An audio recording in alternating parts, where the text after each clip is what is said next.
যেই রুমে attached bathroom আছে সেই রুমে নামাজ পড়ার ক্ষেত্রে এই ভুলগুলি কখনো করা যাবে না। যদি করেন তাহলে আপনার নামাজ, রোজা, কোরআন তেলাওয়াত কোনো কিছুই আল্লাহর দরবারে কবুল হবে না। এই জন্য প্রিয় ভাইয়ের আমার, যেহেতু আমরা শহরে বাস করি, শহরে বাস করার ক্ষেত্রে আমাদের প্রায় রুমে অ্যাটাচড বাথরুম থাকে, ডাইনিং রুমের পাশে অ্যাটাচড বাথরুম থাকে এবং আমাদের ইউজ করা রুমের ক্ষেত্রেও অ্যাটাচড বাথরুম থাকে। সেক্ষেত্রে আপনাকে খেয়াল রাখতে হবে। এই বিষয়গুলো যদি আপনি খেয়াল না রাখেন তাহলে আপনার নামাজ, রোজা কোনো কিছুই আল্লাহর দরবারে কবুল হবে না। তার মধ্য থেকে প্রথম নাম্বার যে বিষয়টা আমাদেরকে 100% অবশ্যই আমাদেরকে খেয়াল রাখতে হবে, সেই বিষয় হচ্ছে আমরা যখন উজু করব, বাথরুমের মধ্যে, ওয়াশরুমের মধ্যে আমরা যখন উজু করব, তখন যে ভুলটা আমরা সাধারণত করে থাকি, রুম থেকে বের হই খালি পায়ে যদি আপনি রুম থেকে বের হন আর আপনার বাচ্চা কাচ্চারা যদি ফ্লোরে প্রস্রাব পায়খানা করে থাকে, সেখানে সাধারণত নাপাক লেগে থাকে, সেই নাপাকগুলি আমরা মুছে ফেলি না। সেক্ষেত্রে আপনি যখন ভিজা পা নিয়ে ফ্লোরে হাঁটতে থাকবেন, তখন আপনার ফ্লোর থেকে নাপাক পানি পায়ে লেগে যাবে। সেই পা নিয়ে যদি আপনি নামাজের মুসল্লায় দাঁড়ান,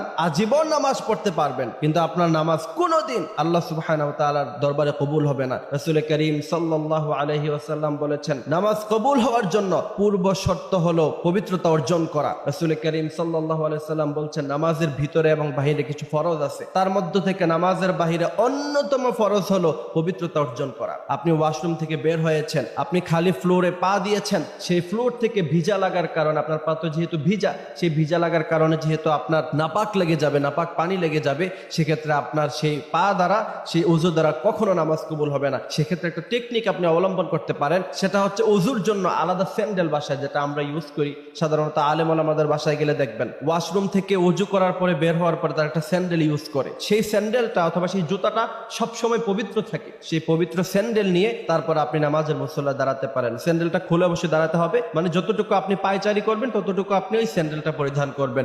সেক্ষেত্রে আপনার নামাজে কোনো সমস্যা হবে না। রাসূল করিম সাল্লাল্লাহু আলাইহি ওয়াসাল্লাম বলেছেন, যার পবিত্রতা নাই তার নামাজ নাই, তার কোরআন তেলাওয়াত নাই। যে ব্যক্তি ফরজ গোসল জানে না, পবিত্রতা অর্জন করতে জানে না, তার কিসের নামাজ, কিসের কোরআন তেলাওয়াত, কোনো কিছুই আল্লাহর দরবারে কবুল হবে না।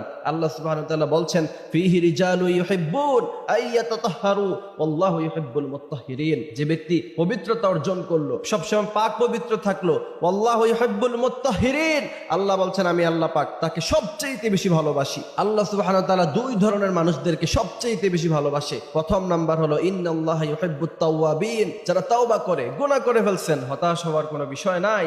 আল্লাহ বলছেন, যারা আমার গোলাম, যারা ইয়া ইবাদিয়াল্লাযীনা আসরাফু আলা আনফুসিহিম লা তাকনাতু মির রাহমাতিল্লাহ, তোমরা কখনো হতাশ হয়ে পড়ো না। যখনই গুনাহ তখনই তাওবার দরজা খোলা আছে। মৃত্যুর আগ পর্যন্ত, কিয়ামতের আগ পর্যন্ত আল্লাহ পাক তাওবার দরজাকে খোলা রেখেছেন মুসলমানদের জন্য।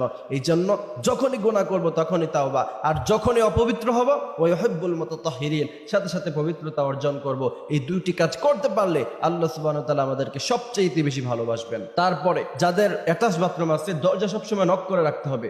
রাসূল করিম সাল্লাল্লাহু আলাইহি ওয়াসাল্লাম বলেছেন, কারণ এই ওয়াশরুমের মধ্যে জিন শয়তান বসবাস করে, কারণ দরজা নক করতে হবে। তৃতীয় নাম্বার হচ্ছে দোয়া পড়ে ঢুকতে হবে, আল্লাহুম্মা ইন্নী আউযু বিকা মিনাল খুবুসি ওয়াল খাবাইস। আল্লাহ সুবহানাহু ওয়া তাআলা আমাদেরকে বিষয়গুলি মাথায় রাখার মতো এবং আমল করার মতো তৌফিক দান করুক। আমিন।